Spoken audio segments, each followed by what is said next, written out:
안녕하세요. 승소를 위한 꿀팁 이정현 변호사입니다. 오늘 알아볼 문제는 유부남, 유부녀인지 모르고 만났는데 내가 상간남, 상간녀가 될까요? 자, 이런 경우 어떻게 처리되는지 바로 알아보겠습니다.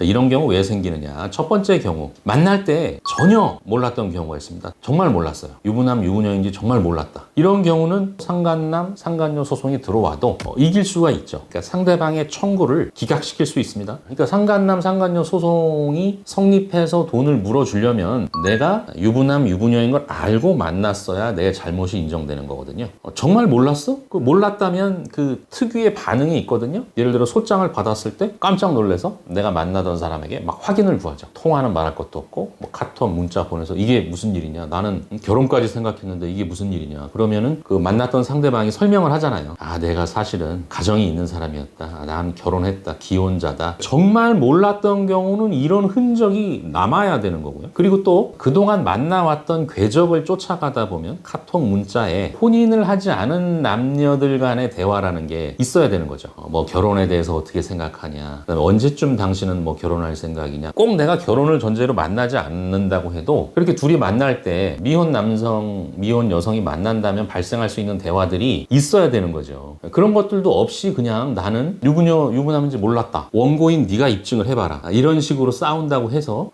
쉽게 승소할 수 있는 게 아닙니다. 또 하나 어떤 경우가 있을까요? 기혼자인 건 알고 있었는데 혼인이 이미 파탄됐거나 사실상 이혼이라고 해서 그걸 믿은 경우가 있습니다. 이게 이제 두 번째 경우인데 이 경우가 제일 많죠. 내가 이제 여자하고 남자를 만나는데 결혼을 했어. 그런데 뭐 이미 파탄이 됐고 뭐 각방 쓴 지는 10년 넘었고 서류만 남았고 아예 별거 한 지가 뭐 몇십 년 됐다고 뭐 거짓말이든 진실이든 그렇게 얘기하는 경우가 있거든요. 아, 그러면 이 경우는 내가 만난다는 게 그렇게 비윤리적인 일이 아니구나. 저 남자가 좀 불쌍하다, 측은하다, 내가 만나주고 싶다, 보듬어주고 싶다, 이렇게 해서 더 사랑을 불태우는 경우도 있지 않습니까? 이렇게 믿은 경우. 자, 이 경우에 내가 당한 이 상간남, 상간녀 소송에서 나는 이길 수가 있겠느냐, 기각을 시킬 수 있겠느냐, 제로로 만들 수 있겠느냐. 아, 이건 좀 안 됩니다. 제로로 만들 수가 없고 소송에서 거의 패소한다고 보셔야 돼요. 왜냐하면 아직 혼인관계가 법적으로 정리되지 않은 거를 알았잖아요. 그 알고 상대방의 거짓말이든 아니면 뭐 포장하는 얘기든 그걸 믿은데 네가 과실이 있다. 왜 그걸 그렇게 쉽게 넘어가서 남의 혼인관계를 그렇게 파탄시키고 깊게 만드느냐. 우리나라 법원에서는 그렇게 보기 때문에 다 완전히 껍데기밖에 안 남은 혼인관계라고 해도 내가 유부남, 유부녀를 그 상황에서 만났다면 아무리 상대방의 혼인관계가 파탄되어 있어도 완전히 정리되지 않은 상태에서 만났다면 결국 상간남, 상간녀 소송에서는 패소할 수밖에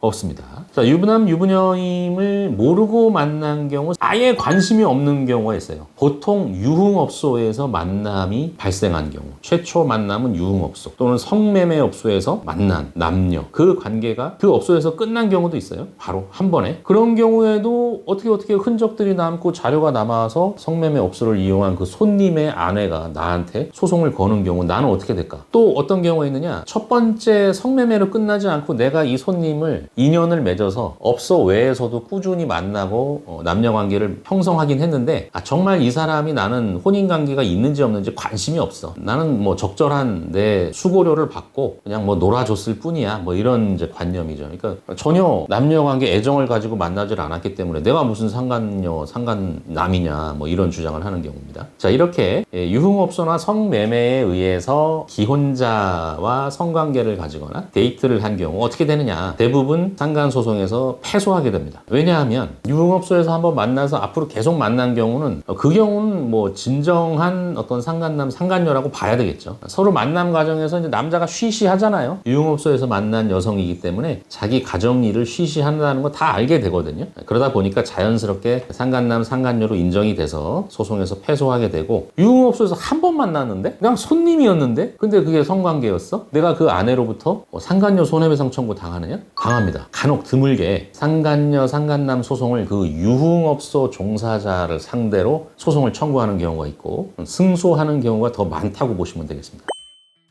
자, 결국 오늘 말씀드린 세 가지 중에 난 정말 몰랐어. 그리고 약간은 혼인을 나는 저 사람하고 할 수도 있어. 라는 정말 청춘 남녀의 순수한 만남 외에는 두 번째, 세 번째 사유. 혼인관계 파탄을 믿었다. 나는 유흥업소에서 만났을 뿐인데, 손님인데, 이런 경우 상간남, 상간녀 소송에서는 패소할 확률이 매우 높습니다. 자, 오늘 영상 도움이 되셨다면 좋아요, 구독 버튼 남겨주시면 감사하겠습니다. 고맙습니다.